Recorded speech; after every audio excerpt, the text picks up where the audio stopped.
How is everybody doing? And welcome back for another Strength Chat episode. Today, I have got a very special guest for you all. He's the founder and owner of Battalion Barbell. Today, I'm joined by the one and only Alex Pearson-Jones. How are you doing? I'm good, mate. That was a wonderful introduction. I think you gassed me up a bit too much, but I appreciate it a lot. Yeah, man, it's good. It's always busy, but I wouldn't change it for the world. So Nice. yeah, just glad to be here, mate, and glad to be hosted among a number of very, very cool other people that you've spoken to on this podcast so far. So Yeah, yeah, man, good company, which is nice. yeah, awesome. Well, appreciate you taking the time to jump on. I know obviously we chatted a little bit before we started recording, pretty busy, but how are you? What's been happening in your world recently? Well, I mean, mate, my world is powerlifting coaching. Like I said, very, very fortunate to be able to do what I do. But just running around at competitions, trying to look after different people, whether or not that's online or in person, here, there, and everywhere, mate. So I guess the recent big competition for me was British Juniors, which was really, really cool. And then got IPF Worlds flying out to Lithuania in June is probably the next big one for me. Yeah, So that'd be cool. And then I kind of think about like mid to late May, all the way through to like October is kind of like competition season, quote unquote. yeah, That's when like all the big internationals happen. Although this year with the changes, that kind of has pretty much May to December because of our British, and then yeah, British being moved this year kind of yeah. has changed some things, has made some stuff a little bit more complicated, with there basically being, gosh, what would it be? 12 plus the difference between March and November. So a year plus what I guess 8 months ish Yeah, of difference. So I mean, it's great for those guys that and girls that were transitioning from juniors into open or kind of had a little bit of room to make up. It wouldn't surprise me if there was a bit of a changing of the guard at this year's British, which would be really, really right. cool to see. Yeah, yeah, Um, that could be really, really interesting with 18 months between British instead of like the usual kind of 11 to 13 months. But yeah. yeah, man. It's gonna be a flat out year, but I'm ready for it. I'm looking forward to it. It's Nice. gonna be good, man. Yeah. And How about how yourself, does dude? How about you? for me, yeah, so for me, a lot of my lifters got competitions a little bit more spread out through the year. So a lot of my lifters are beginner lifters going into intermediate. Got a couple of lifters that are now qualifying for the British, which is really good, or have goals to do that, which is pretty cool. And then apart from that, balancing strongman competitions, members in the gym, training the other trainers. So yeah, a lot more, maybe a little bit less traveling than yourself, but yeah, plenty to on a little bit of a tangent. Training other trainers has kind of been a change in direction that has been a nice change in direction.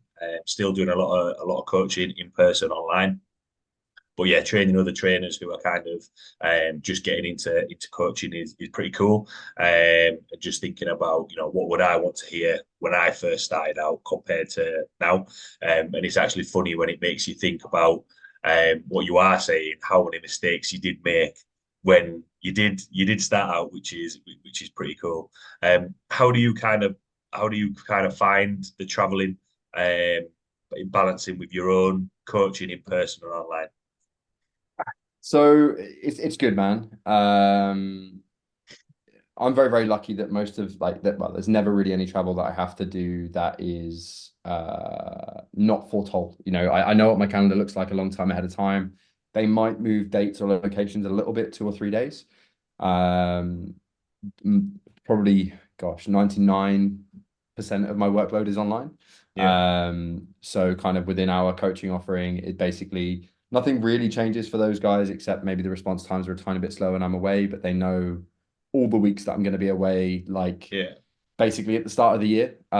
So that's okay. I mean, traveling wise, it works out to be quite a lot for me because I tend to go out at the very start of the competition. I'm there for the duration of the whole thing. So instead of like, I don't know, it being say a 6 day competition, if I'm there the day before for the technical meeting and then maybe a day before that to kind of settle in, and then yeah, maybe, having a day just to kind of chill a tiny bit before I fly home. Yeah, It's, 10 days, and then you do that 5 times a year. It's almost 2 months of traveling in a year. yeah, Let alone the stuff that we're doing like when we're home, right? Like with yeah, local meets and national meets over here and all that sort of stuff. So it is a lot. But like I said, man, I wouldn't change it for the world. yeah, How I manage it, mate, I just try really, really hard. If I'm yeah, yeah, honest, man. yeah, I try and tell everyone ahead of time what's going on. And then, as sad as it might seem, like last night as an example, I was probably up till 11:30, midnight, just programming away, making sure that everybody was sorted for Monday morning. So that's just the way it goes sometimes. It's the way the cookie crumbles. yeah.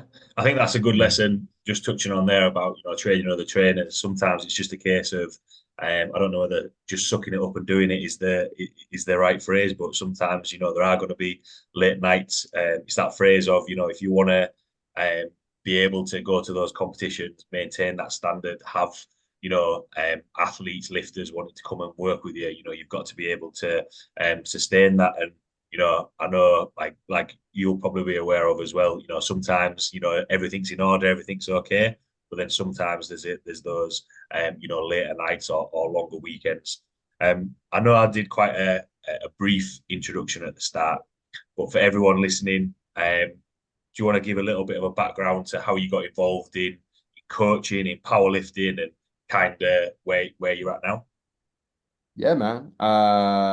Sure. So always to some extent been involved in coaching, actually ever since I was really, really young. So I played tons of different sports growing up, basically like pretty much every single field sport you could imagine as a kid, as well as like track. So played football, rugby, tiny bit of hockey, but not really. Was a sprinter and a hurdler. And played basketball kind of growing up through school. Around about kind of 15, 16-ish, started to work a little bit more closely for the club that I was playing for with my basketball, and started coaching like some of the under 14s and that sort of stuff. That carried on throughout like up until under 18s, under 21s, for me with basketball. And then somewhere in there after I finished my A levels, I went traveling and actually worked as a snowboard instructor, Oh, and nice. did that for a season. Came back and was supposed to go to uni.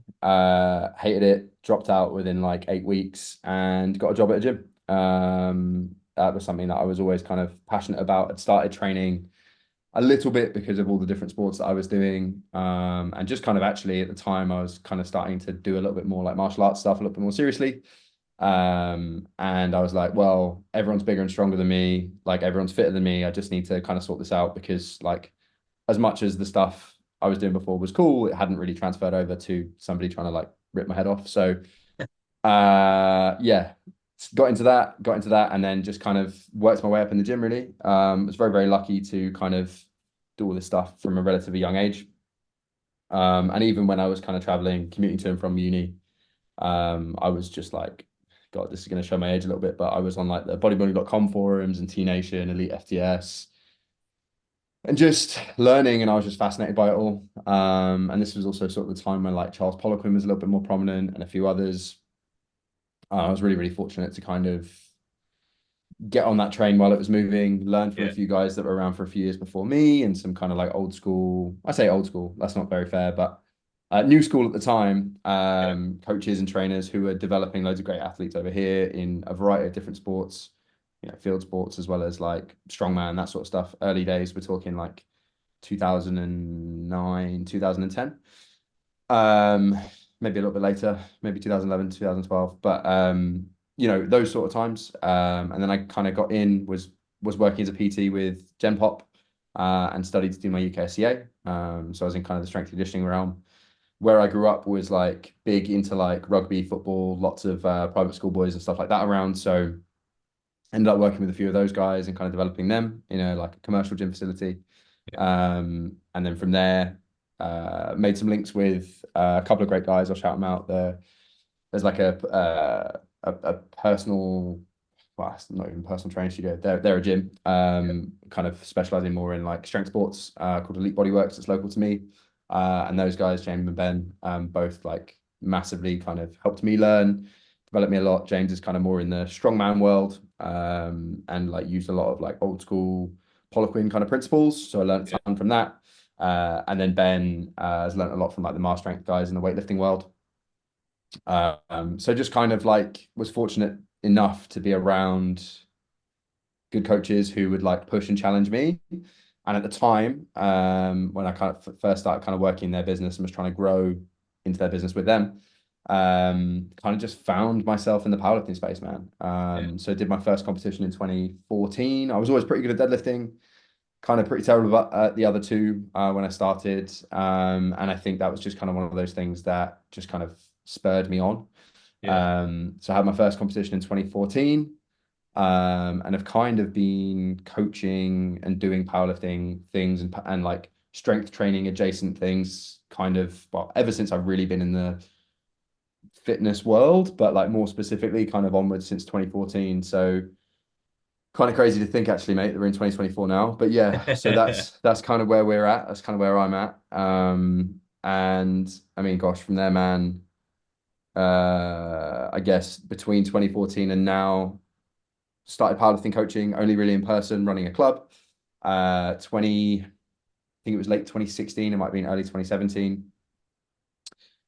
We at Elite Bodyworks got a bigger facility, and right before we left, I hosted like a powerlifting seminar.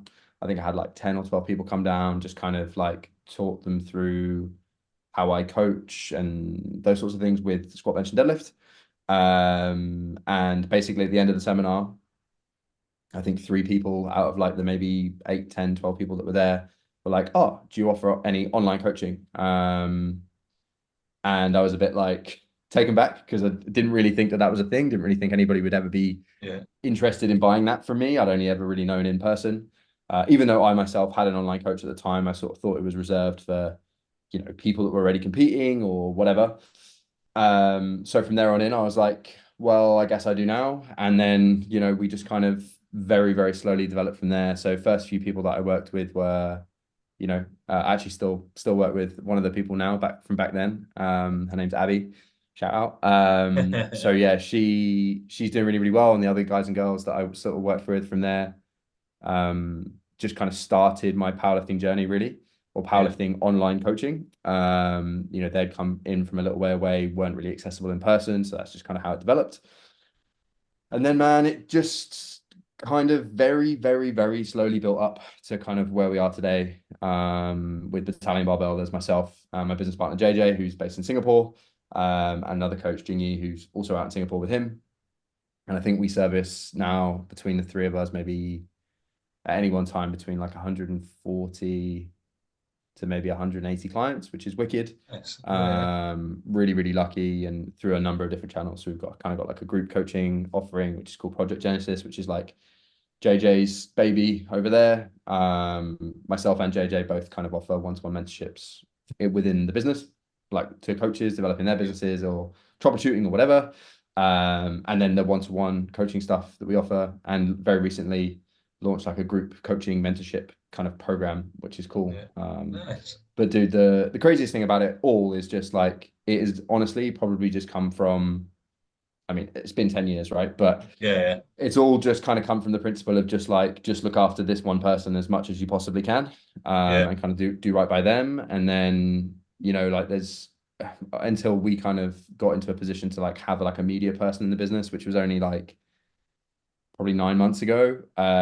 It was all just like word of mouth and just kind of looking after the person that's right in front of you, Yeah. Yeah. which has served us really, really well. And we've been really, really lucky to have lots and lots of, really, really high caliber athletes over the years, as well as, just people smashing it, man. Like, Yeah. I think one thing that I'm always trying to deflect is we're really, really lucky in the caliber of athlete that we generally get to work with. But there's no sort of, minimum DOTS qualification to work with us or anything like that. Yeah. It's never like that. It's always an attitude thing, which you could argue is like some sort of selective criteria. But we get a feel for the vibe, what they want from a coaching relationship, where they kind of want to go. And if it seems like it's a good fit for both of us, then we kind of move forward, which, I mean, yeah, you could argue that that's naturally going to select somewhat, which it probably does. But there's also some people that have like wicked to work with, really, really good, really, really collaborative, like people that I really, really enjoy working with that aren't ever going to get to those, podium national or international spots. Yeah, And that's yeah, fine. Like for me, that is a hugely fulfilling part of my work, but that's not why I do this. Do you know what I mean? If I did, yeah. I'd be miserable and have no clients because there can only be a handful of those people, right? Yeah, yeah. So yeah, it's cool, Nice. man. It's been a windy road, that's for sure. Yeah. And with that, because obviously you mentioned there, doing something, you can see it's something that you enjoy doing, from what you were speaking there. Has there ever been a point of, you mentioned there about making sure that you're looking after that person in front of you?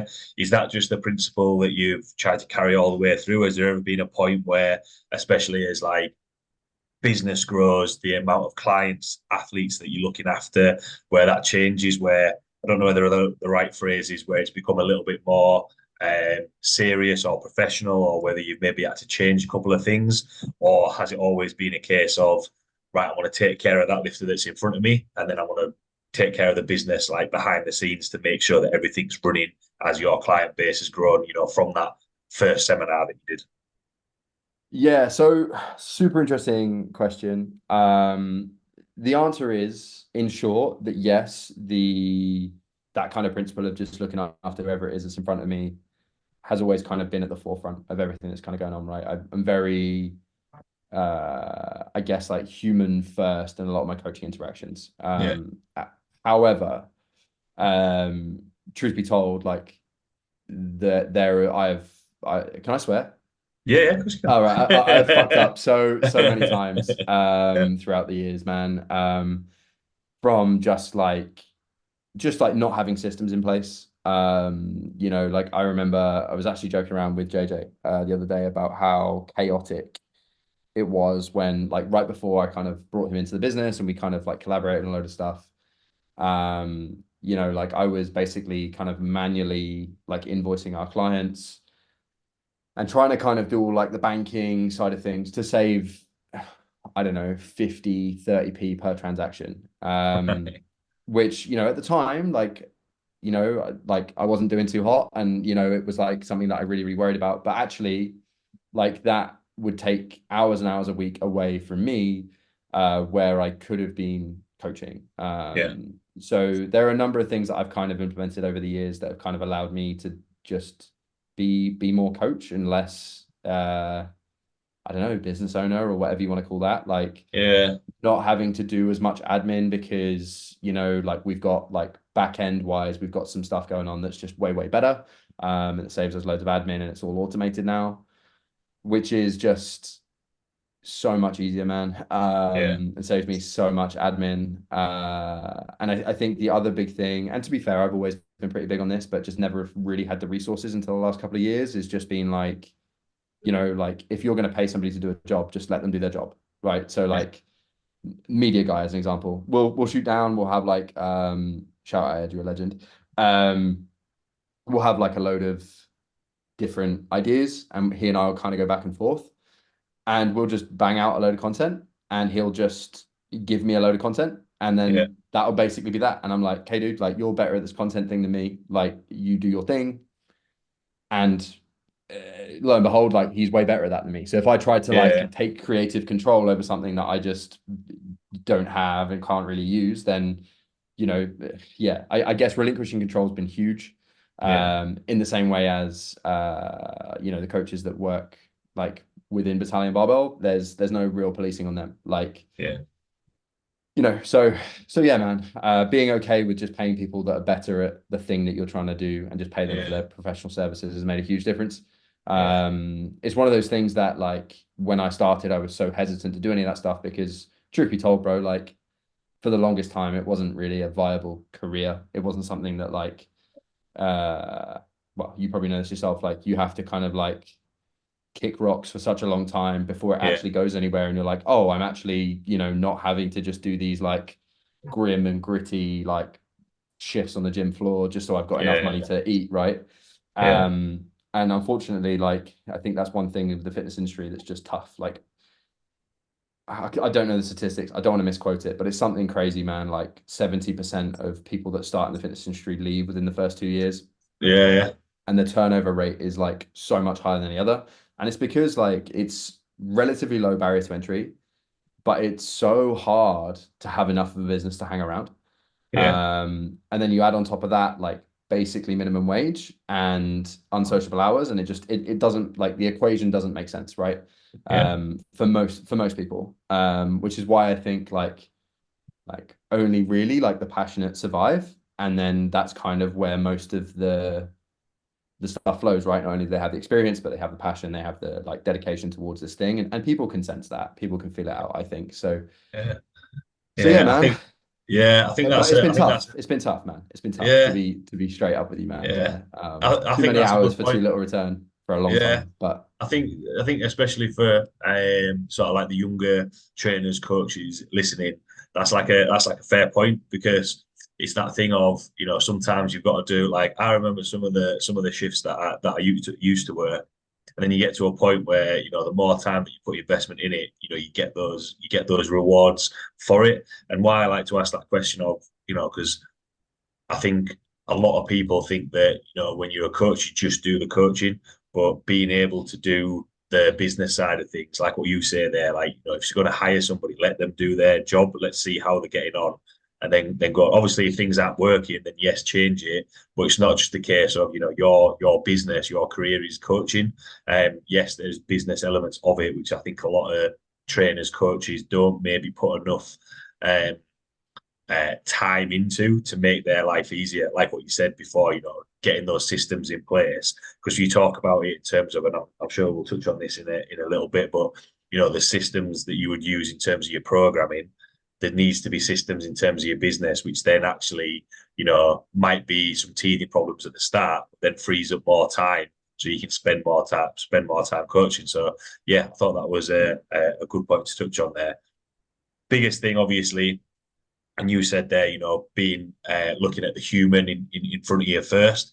And I think, especially when we're looking at programming and taking into account that human that you're training, not just a name on a spreadsheet or on a program and the numbers that they're using, but a lot of things is finding out what works for that lifter, but also actually what isn't working, and how much time would you give that before something does change, and what are like the red flags that you're looking for because I think especially with powerlifting at the minute, it's kind of, especially with like Sheffield, he's kind of blown up a little bit. Like the participation in it has got a lot bigger, and I think everyone's looking for that perfect program. But I kind of wanted to touch on, how do you kind of find out what works, and how do how much time do you give it before you think, do you know what, actually that isn't going to be the best for that lifter. man, this is a huge question. Without a doubt, but I'll sort of say on the front end, there are probably some people that are super smart listening to this that are gonna notice that I'm gonna miss a few things, for sure. I think if we kind of first address the programmatic element, and then kind of how I would address it, maybe slightly differently from other coaches, or maybe just kind of things that I monitor that I maybe don't hear spoken about quite as much.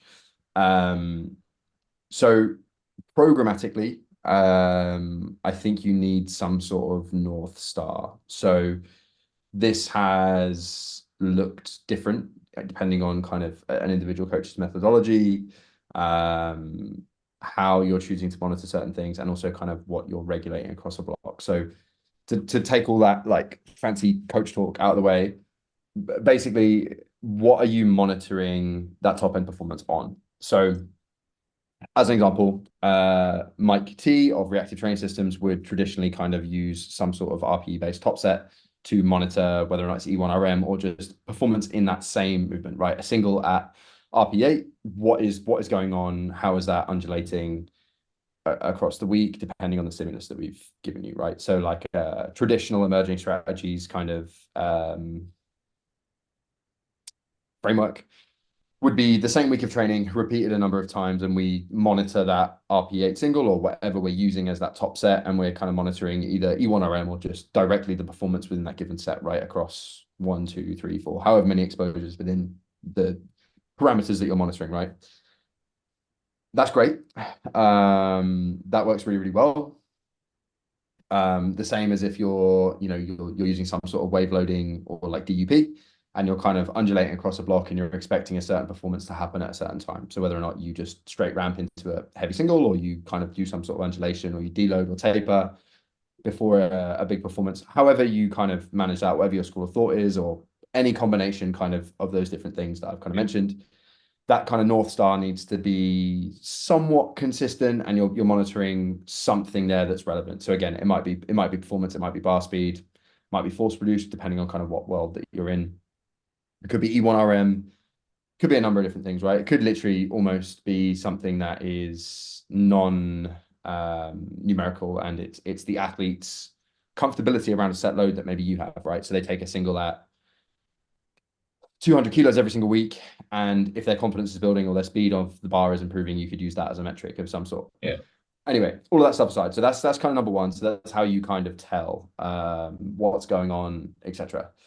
The problem is, and the thing that I've been somewhat vocal about speaking out online a number of times, is the idea more recently of like a golden microcycle is fantastic, but there could be a number of different things going on that are causing the result that you're seeing, that is maybe not either creating subsequent adaptation for future training blocks, or you're effectively creating this kind of like faux peak, this fake peak state, where maybe your golden microcycle is effectively just kind of acted like a longer term tapering strategy, so that an athlete's performance is improving on this given North Star, but actually all you've done is kind of gradually just removed fatigue, and then that top end performance is improved.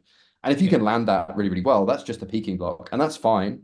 But also it's not what you say it is. And that's what I take a problem with, right? Because if you repeat that endlessly, that just flatlines, and then you have probably reduced fitness to a degree that they can't make subsequent adaptations. So the next block they're going to tank. And secondly, that they're what you've affected. This is going to sound way too much, man. Please don't. I don't know. I don't know what the word is, but like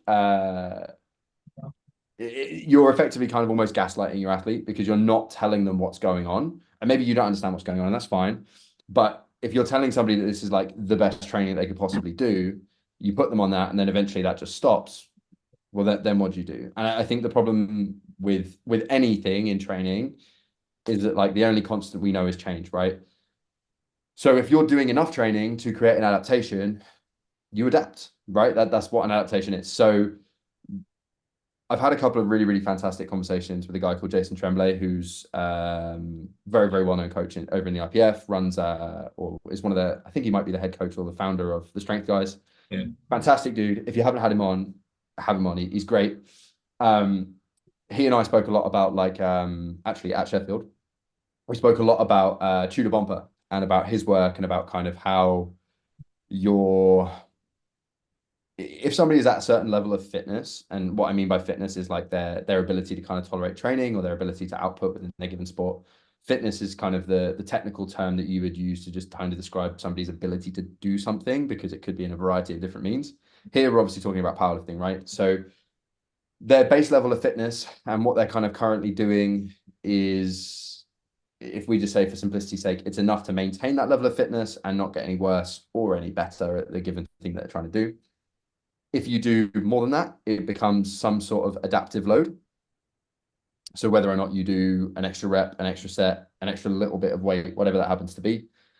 And if you do less than that, at some point, it's going to become a detraining load. So they're actually going to regress if they have any level of significant fitness. So an example for somebody that's been in the gym a long time, maybe 5+ years of training age, they stop training, maybe they've gone on holiday, maybe some of their aches and pains have kind of gone away a little bit, but actually like their performance, say on the bench press when they come back, is down for a little bit until they're kind of, they kind of establish this baseline again, they go back to a normal training program, etc.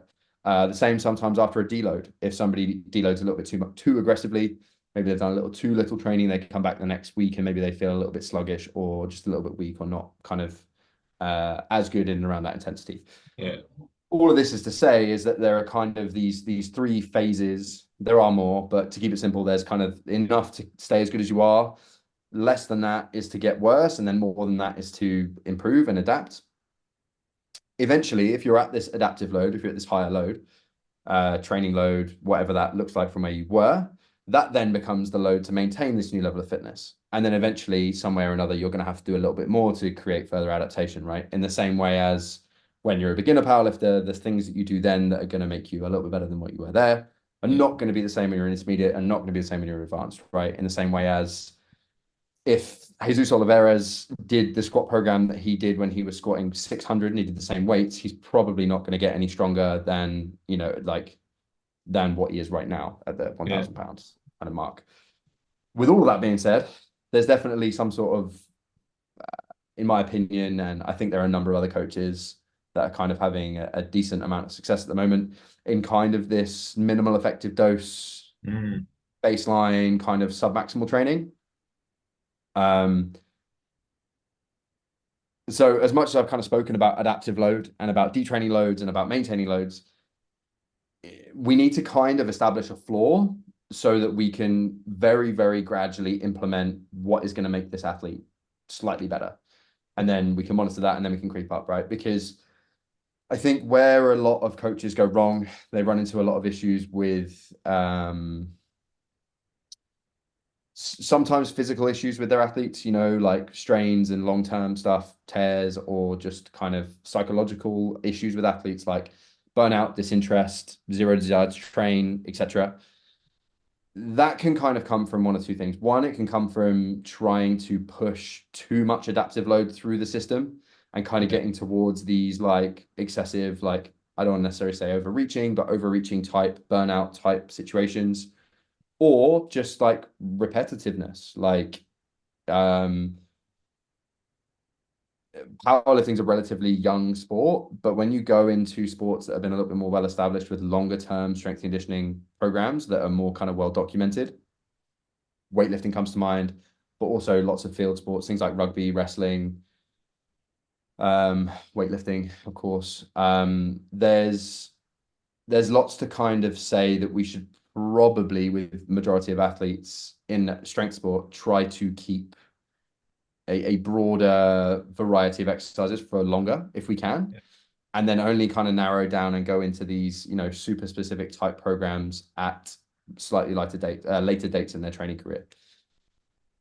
This is to circle all the way back around to actually answer your question.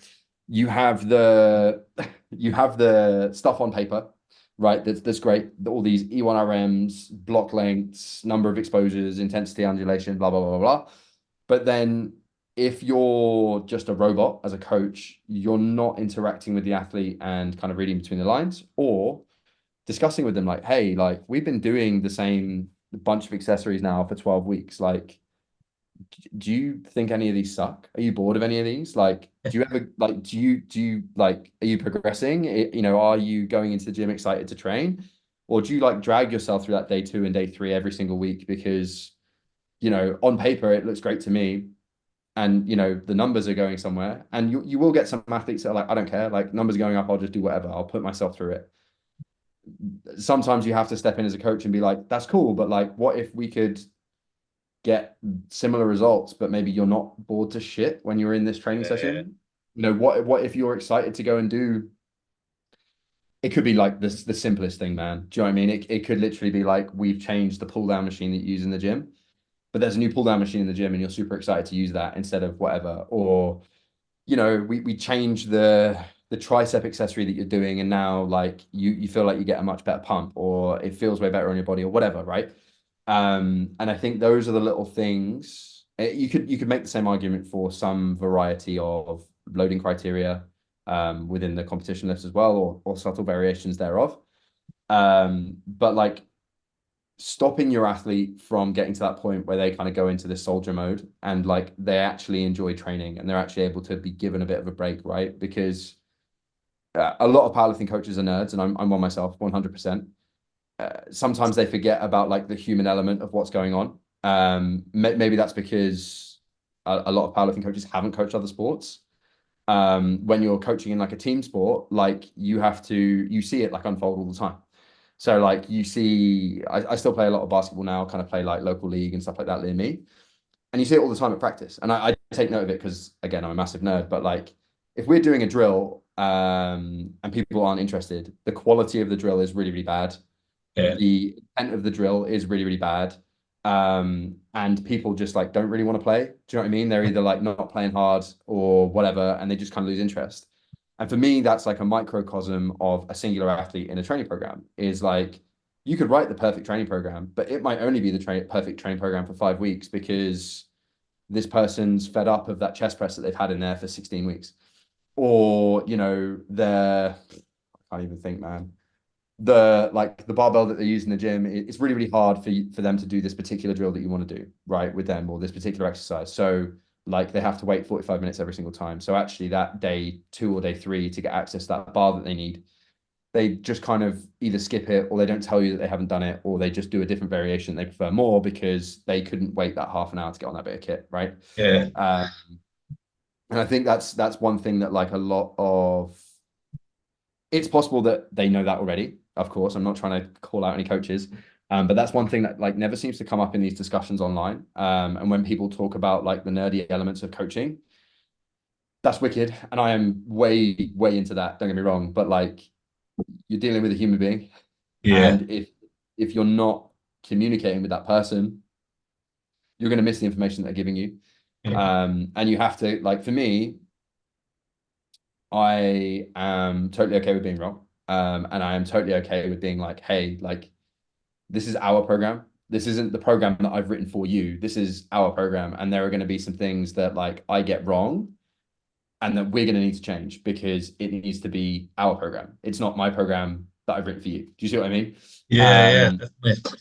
so I think that's super important. And I think that also kind of leads into this loop of like athlete autonomy, right? It's again something I've spoken about relatively extensively. Like if I'm an online coach, I can't be there with you when you're doing your day one at, you know, a couple of clients that are in like Copenhagen, right? They train at like 4 a.m. They train partners, training both. I can't be like in Copenhagen at 4 a.m. and then in Canada at 8 p.m. on the other side, right? Like I just can't do that. Yeah. It's impossible. I'm one person. So like they're gonna have to make good decisions when I'm not there.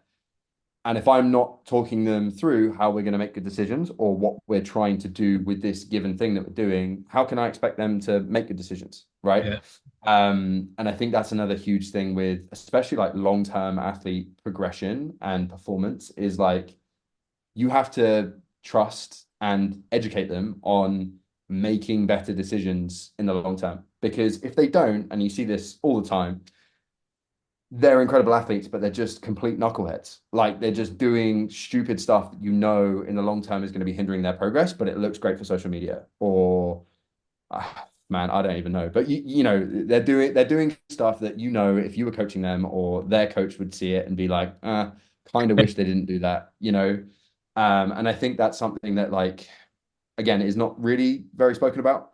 And we're really fortunate that whether or not it's just luck of the draw for us, or whether or not that's something that both JJ and I have kind of brought into our coaching practices, we seem to produce pretty high level lifters at a pretty consistent rate.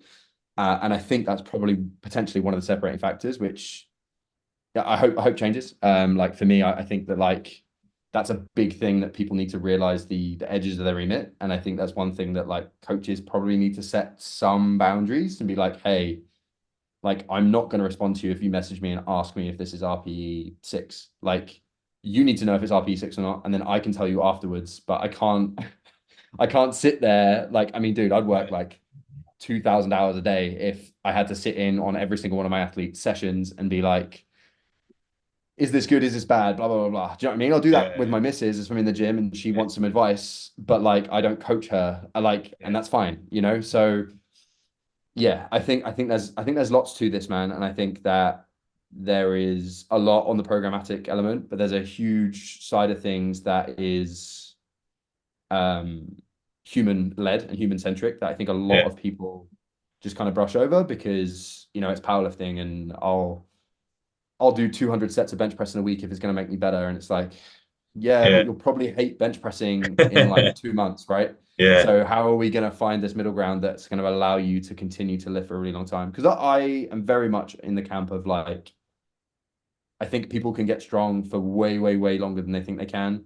And you know, you can make progress in powerlifting for pretty much like as long as you want, as long as you're kind of playing the long game. And you know, there is definitely a luck of the draw in terms of injuries sometimes, but outside of that, like I mean, we see this like even at the highest levels in British powerlifting right now. Like Tony's still getting stronger. Tony's been lifting competitively since he was 15. He's in his 40s now. The same with Tasman Campbell. You know, both of those two are making progress year on year. After like long physically active like lifting and training careers Yeah. into their 40s. And it's like, you know, that there's no reason that either of those two are just gonna like wake up next week and be like, oh, I can't make progress anymore. Yeah. You know, like it only stops if they stop, right? And I think that's one thing that, especially in our juniors, which like I'm very privy to with some of the international traveling and stuff, it's like you've got a long time, you know, like 20-year-olds telling me that they want to go all in, and I'm like, we're gonna go all in, but like I'm looking at you to be the best junior that you can be when you're 23, not when you're 20 and a half. Yeah. And then once you're out the juniors, like you've got as long as you want. And you know, yeah, you're probably going to be competitive right out the gate. That's wicked. And we're going to still try and make progress. But of course, like the only thing that's going to get in the way of a lot of these talented athletes is themselves.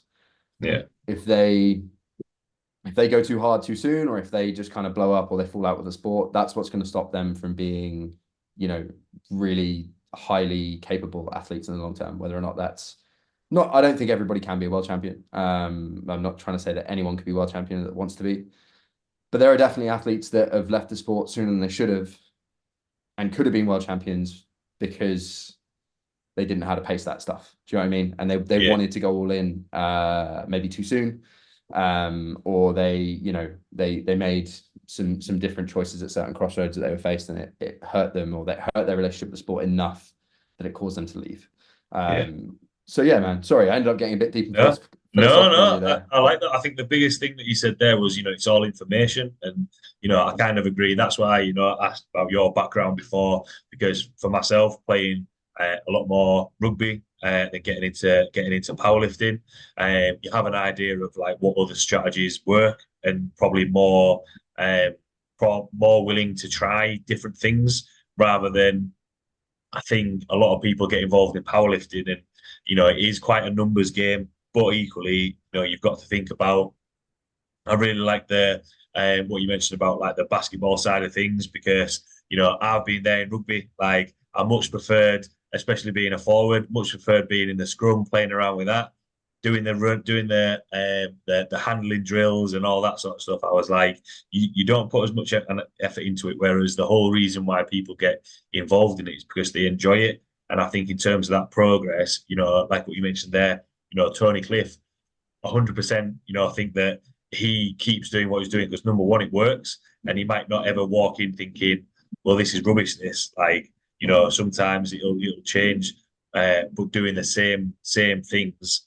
I mean, what's that? Einstein's definition of madness: doing the same thing over and over again and expecting a different result at some point. There might only be small changes, but it does, there are changes there, because the programs that you were writing or lifters were doing 5 years ago, 10 years ago, when you mentioned first started coaching powerlifting, it isn't gonna be the same. Do you think with using that information, well, kind of two things from that? Do you think that's where, for yourself, that's where you can kind of like cut out the stuff that, when you mentioned there about kind of like the minimalist, can't even get my words out, approach works a little bit, and it's just like, look, this is the program. It's the stuff that they enjoy. It's going to get results.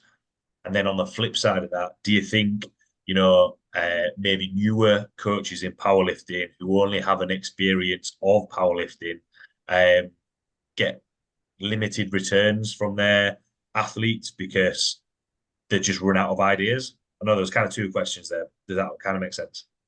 Yeah. Uh, Somebody called Tom Hamilton, who's a coach that I've kind of grown up with, who you may know of.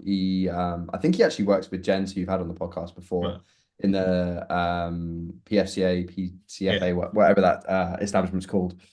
And he made an Instagram post once, and he basically said, like, coaches, stop trying to justify your employment. And I thought it was brilliant. And I thought it was very, very like smart, and I thought it was very, very like to the point. Another guy, Todd Bumgardner, who's been in the industry forever, who you're probably familiar with as well.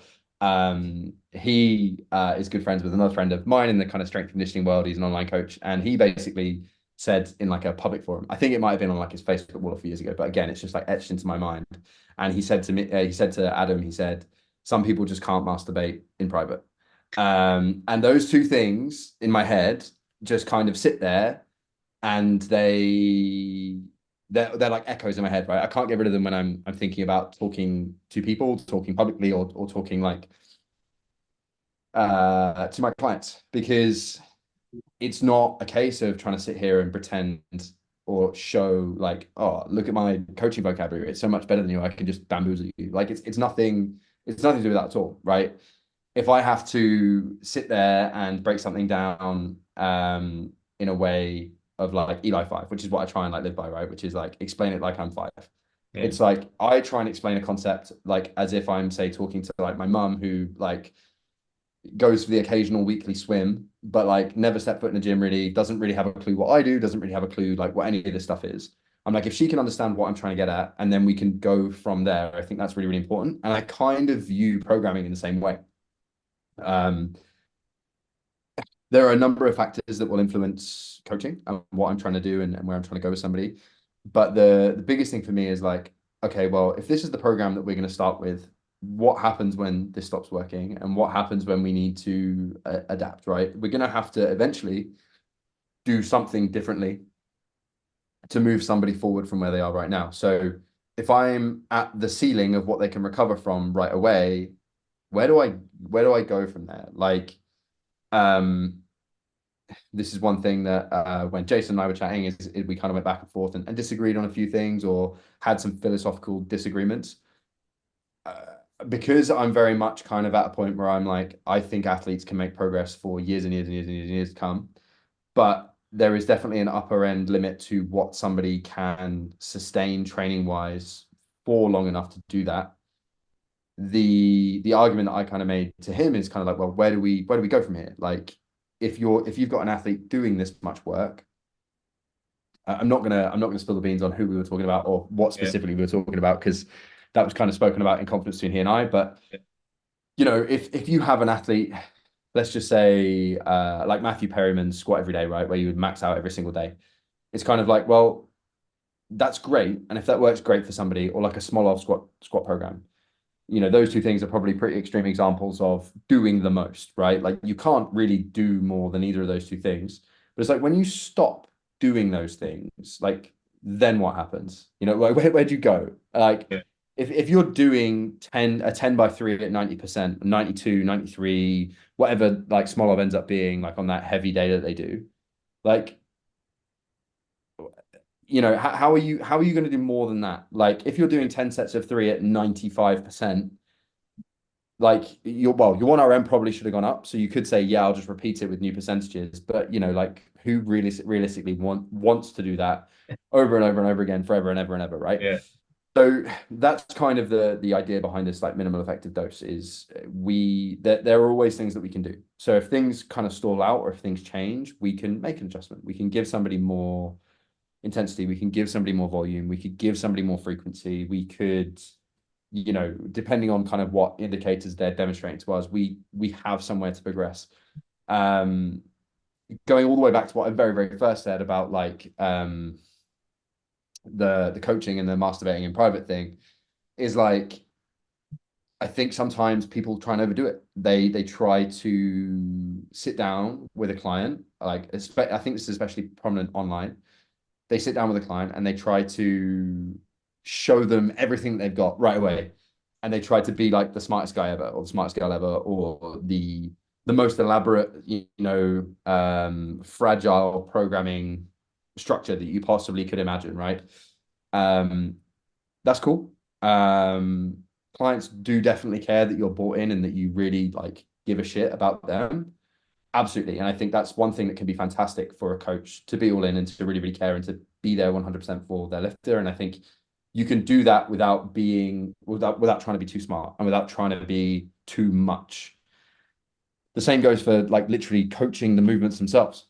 Like you could sit there and you and I could sit here for probably 3 hours and talk about squat mechanics and different things that have gone wrong. And you and I could probably pick apart, even with a decent squatter, 10, 20, 30 things that they could do differently. And we could discuss programming, blah, blah, blah, blah. But if you've ever been in a situation where you speak to somebody really, really smart in a subject that you're kind of still trying to understand a little bit, and they hit you with like doctorate level information, and you're at like GCSE level, it just goes straight over your head. Like it just doesn't Yeah, make any sense. So it's like, why are we as coaches like hitting them with the like Einstein's theories up high here when actually like they're still playing with Legos? Like it's like we need to come down to their level and play Legos with them and talk to them about it so that they can understand where they're going so that we can both get to whatever this next level of learning is, right? And I think that's a big miss sometimes too. And I've been guilty of it 100%. I've definitely kind of like gone all in, or I've started working with someone that I'm really, really nervous about working with because they're, from a certain background, or they are a certain level of lifter, or they've worked with a certain coach before. And I've like violated my own principles, and I've gone in at this level that I just shouldn't have gone in at. And then it's just been like chalk and like a fork on a plate, right? It's just been like squealing noises. Nobody's understood yeah, anything. Just horrible. And honestly, it just hasn't been as like efficacious. It hasn't gone anywhere in the way that I thought it would be or would go. Even though like that kind of stuff is kind of like uh to reference Todd again, like it feels good to do it as a coach because you're like, yeah, I nailed that. I sounded really, really smart. Like yeah, this is, I'm going to really impress them with my long words and my confusing blah blah blah things that I just spoke about. But actually, it doesn't. And you can always, I don't mind if I come across as the dumb guy and I come up a level. That's cool. Like I'm fine with that. But yeah, if I go in at a level too high and make them feel dumb, I'm not a good coach. And yeah, that's what I'm kind of concerned about, right? Is like I will preface it by being like, look, I'm not trying to be rude or like undermine you by talking at this level right now. If we nail this, then we can jump up to wherever you're at. But if I jump too far ahead, that's on me. And that's just wasted a week or 2 weeks of your training that could have been better if I'd have just gone in at this level that's a little bit more basic and we've just kind of gone from here, right? yeah, And I think that's one thing that's super important. And I think that's a swing and a miss sometimes with newer coaches in particular. And the reason I say that is I was that guy. And I messed up for years and years and years. And it was like, frustrated, banging my head on keyboard noises because I couldn't like connect. And I probably didn't do anywhere near as well with clients like in my younger coaching years as a result of that. I wanted to be like, oh, like I felt undervalued as a coach, and I thought, oh, I need to do more. I need to be better. I kind of wanted more recognition, so I almost like tried too hard to be smart, yeah, which probably pushed my actual clients, people that actually were already bought into me, further away.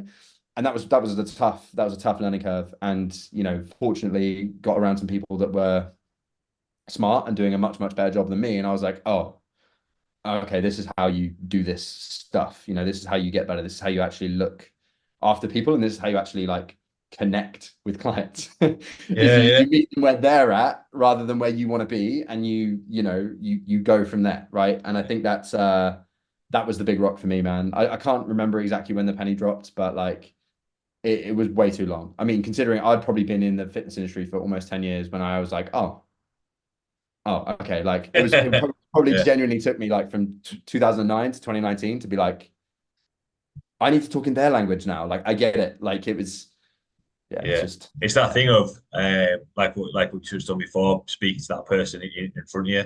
And one of the biggest pieces of advice is that I want to give is, always keep something in your back pocket, because I think there's a tendency to just split out loads and loads of information, give everything in that first program, and then a little bit like what you said about the squat program, whatever it may be. Where do you go from there?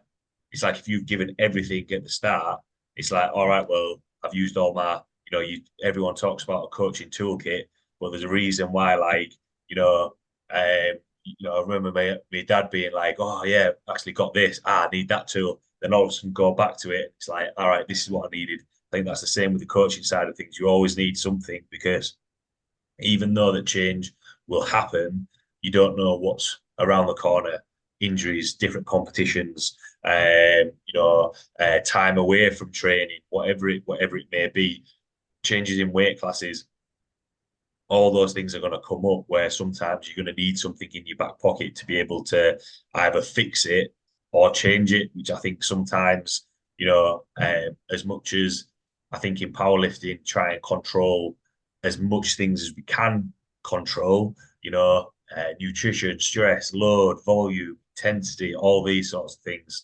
There's going to be some things that are going to be slightly outside outside of that control, just because, like what we've touched on before, that as a human, um, something's gonna happen where it isn't gonna work. Just on that, how when we're talking about progress, and I think in the powerlifting world, it's going to be how they perform at a competition. But is that always the case? Is progress different lifter to lifter? Whether it be looking at like a big one is technique. If you're changing technique, is that going to be? Can that be seen as progress? How do you get that across to the lifter, or as well as progress in training, or just competition? How do you kind of look at Man, you ask big open-ended questions. So progress is definitely quantifiable in a number of different ways. There's definitely a bias towards this kind of linear progress of something in some manner in powerlifting, which I don't know if it's realistic.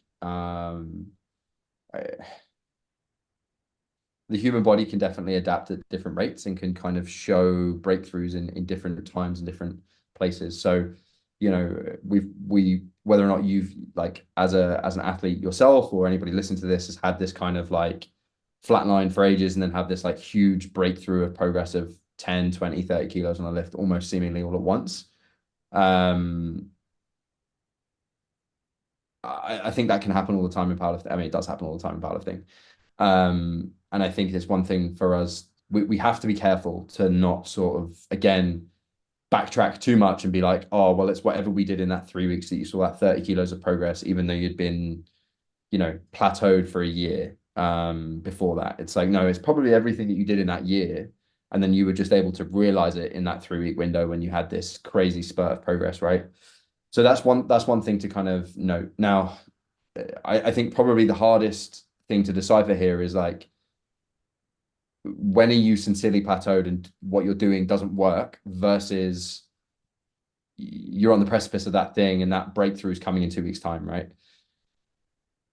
There isn't really a way to tell. that? Unfortunately, that's the human nature, right? We can't tell if there's going to be a breakthrough in 2, 6, 10, 20 weeks, or if what you're doing sucks right now and you're not going anywhere and it just is what it is.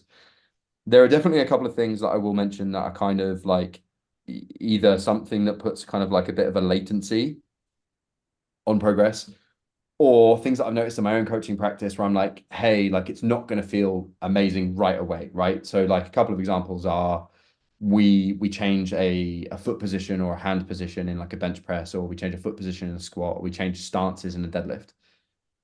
A lot of the time, a well-informed coach is going to make that decision because the potential top end long term, for whatever reason they think is going to be bigger, or they see a consistent breakdown in the way that you're doing something right now.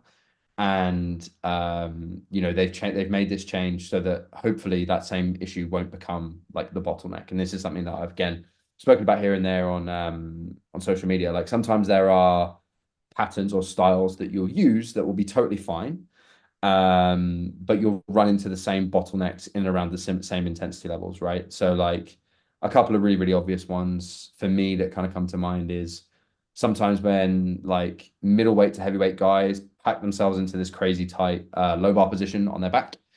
And then the first thing that they do every single time it gets heavy enough is they get this kind of chest fall pattern. So if you imagine their sternum's kind of neutral, kind of like relatively broad through the chest. And then as soon as they hit the hole and they start pushing, they just kind of like fold like a taco, right? From their sternum kind of down, bar rolls up towards their neck, and they just can't seem to kind of get past that threshold, whatever it is.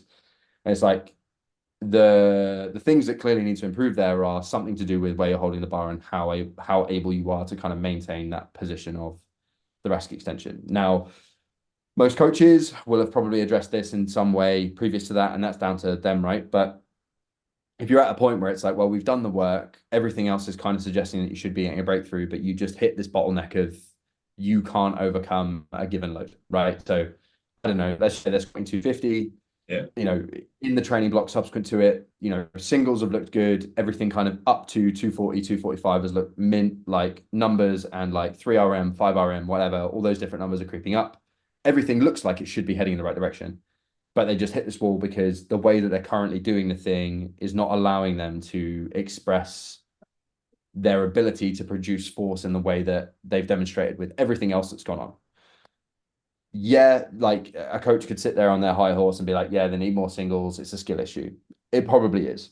But also, there are definitely points in time where you need to look at the movement and be like, yeah, but is this a movement model issue as well? Right? Yeah. Like, if it was under certain topics, people would just be like, oh, yeah, obviously. Right? Like, what if you dealt, like, if you're a powerlifting coach and you have somebody coming to you and they never brace? So they just walk out a bar and they just cowabunga, here I go, no brace at the top, slams into the hole, stands up. It's like, you're going to change that, right? So why wouldn't you change a hand position or a stance subtly if you think it's going to give that athlete more of a potential top end or an ability to display force better? Yeah.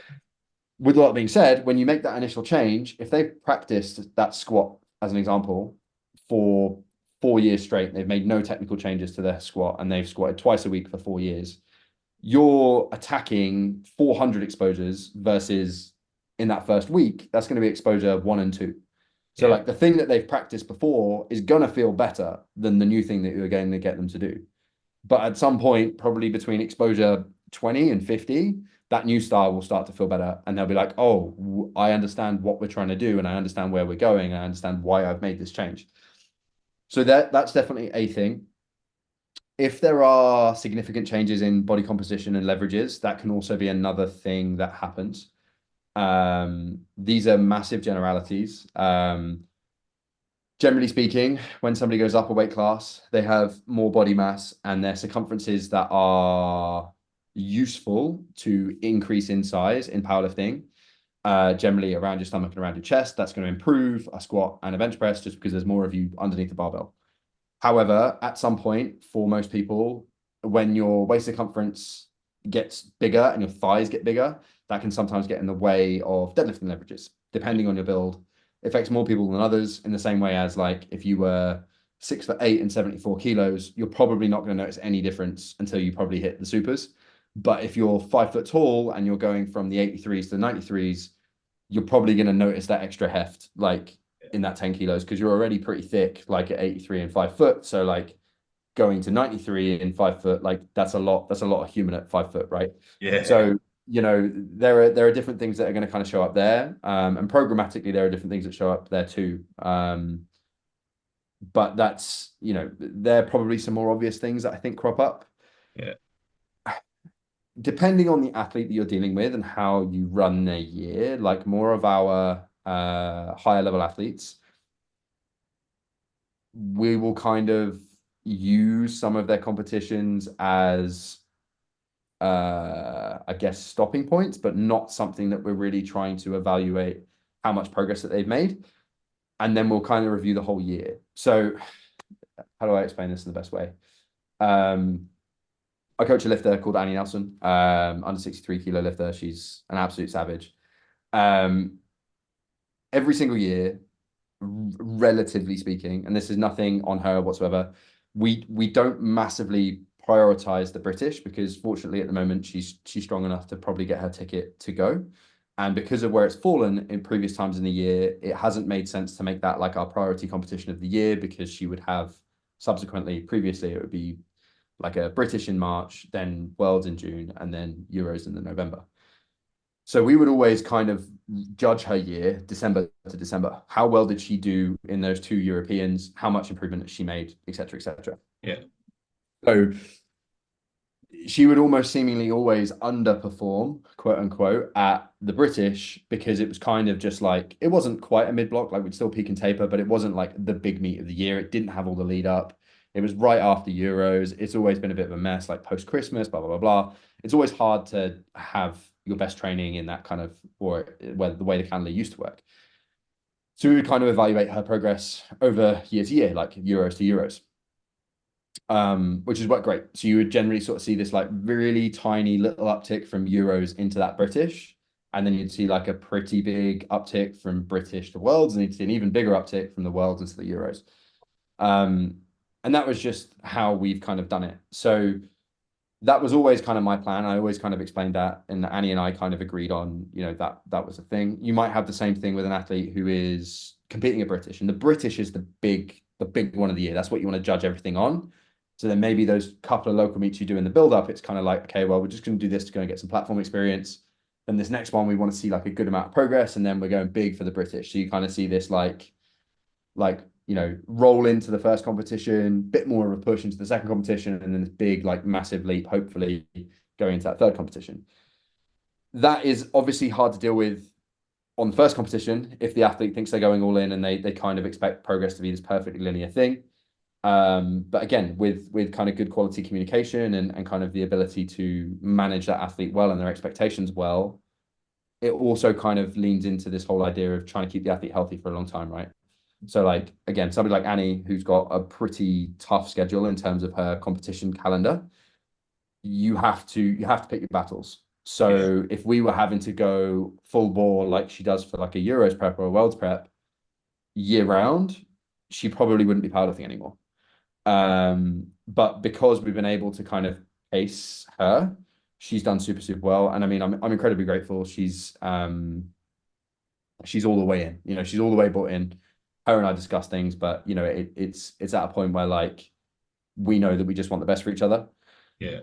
And I think that's really, really important as well. And that's not going to happen with every athlete, and that's not going to happen with every coach, right? Like I think there are definitely, this is going to sound a little bit like spiritual, but I definitely think there are like coaching relationships that you can have that go like a really, really long way. And there are people that just, well, it's like friends, right? Like some people you just meet and you just click and you're like, yeah, okay, we both get it. We're on the same page. Let's go. This is going to be great. And then there are other people that maybe you have to work with a little bit more, and there's a little bit more back and forth. And then there are those people that just kind of like don't click. And it's like, for whatever reason, it's, I always think about it like it's a bit like those, have you seen those like hydrophobic surfaces? So, like when you run water over something and it just kind of runs off and nothing really like stays. Yeah. Sometimes it kind of feels like that. And sometimes that can be coach to client. Sometimes that can be client to coach. And that's fine. And that's kind of like, for me, the whole reason why there should be this human element in coaching. Like, I rate myself as a coach for sure, but also I realize that I'm not going to be the best coach for everybody. And there is probably, if I'm not the best coach for somebody, there's probably going to be somebody else that's better for you. And that's fine. Like, yeah, there's nothing to take personally there. Like, there are probably people listening to this podcast who don't like me, and that's fine. Like, that's the way the world goes. And there are probably some people that do like me, and that's cool as well. Like, thank you if you do, so yeah, I think that's one thing that is really, really important in that whole progress element, is to have a plan, to realize that it doesn't always happen in a perfectly linear way. But also to be prepared at some point to draw a line in the sand and be like, hey, we need to change something because nothing's moved for 6 months, for 8 months. Yeah. Like, I've done everything that you've said and we're like still here. Like, we need to change something. Someone's got to give it at some point. And I Yeah. think as well, I know we spoke a lot about there about, what works in terms of the program, what isn't working, changing, building that relationship as an athlete and coach. And sometimes, it isn't going to be, we've spoken a lot about the human element side of things. Coaching is working with other people. I think you mentioned it a little bit earlier of, robot coaches just saying like, yeah, you're just going to follow these numbers and do this. You've got to get an understanding of that person to get the best out of them, and then that's when you can get that buy-in or see them go, all in. We covered quite a lot of topics there, a couple of tangents in, but the last question I'd like to ask Alex, from everything that we've chatted about there, for everyone listening, whether it be lifters, whether it be coaches, what would be your take-home points or words of wisdom?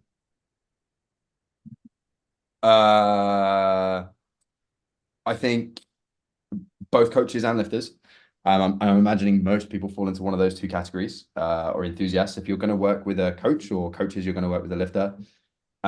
Just be willing to communicate on their level, and like don't be afraid to ask like questions. I think any good coach worth their salt, and all the ones that I really really like and trust and will refer clients out to and enjoy talking to, are okay with being wrong and are okay with just like giving clarity, giving another angle, going with something else. So if you're unsure about something, just ask. Now, obviously, there are definitely questions that, like, as a coach, you can get a little bit frustrated by sometimes because it can be solved with like a simple Google search or like a, you know, some basic human sensible common sense. But if it's past the point of like that and it's a genuine kind of coaching query or comment or question, ask it. It's both on the lifter and on the coach to develop a good coaching relationship.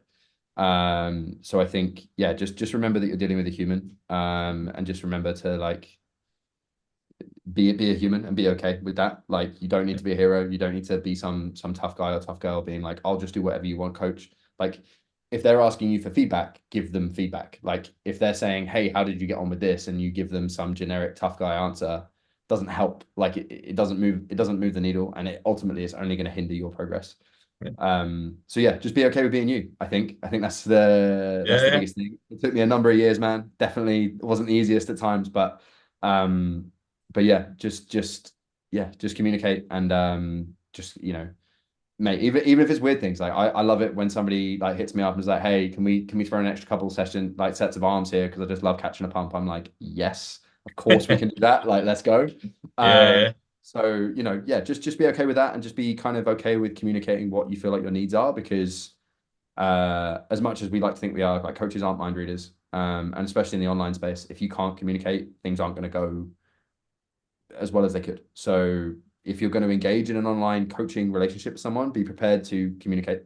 yeah, Because I think that's super important, man. yeah. I think that's And then the takeaway, I guess.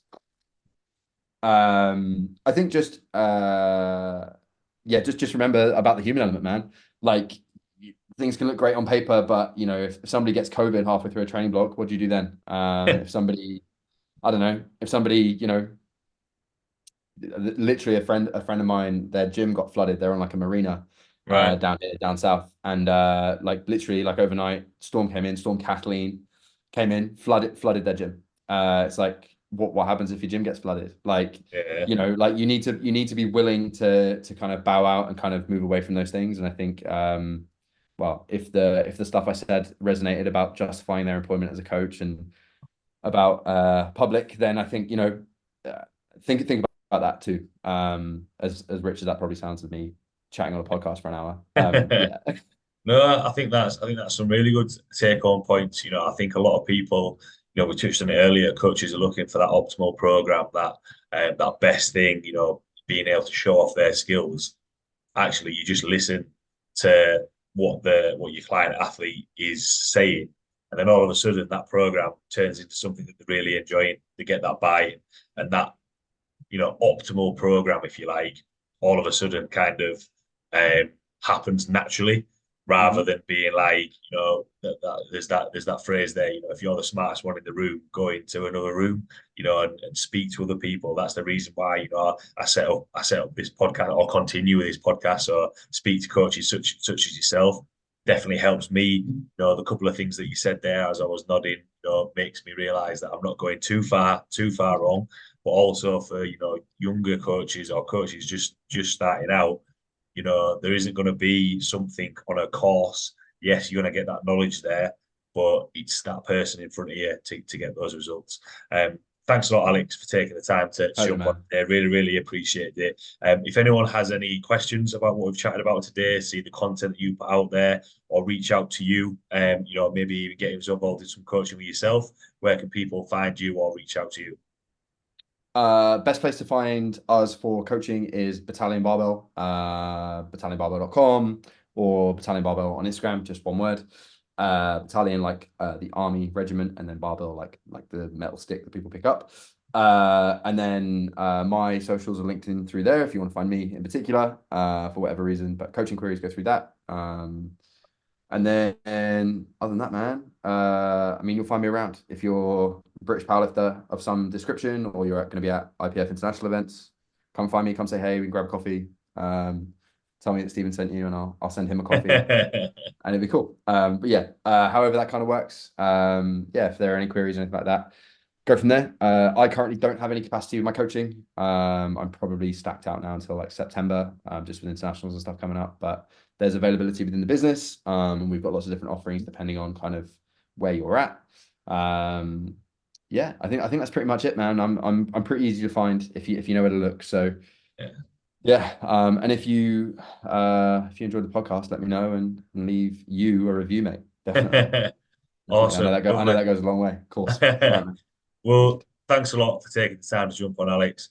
I really, really enjoyed chatting with you today. Some really, really useful content in there. And thanks a lot to everyone listening. And I will see you all next week.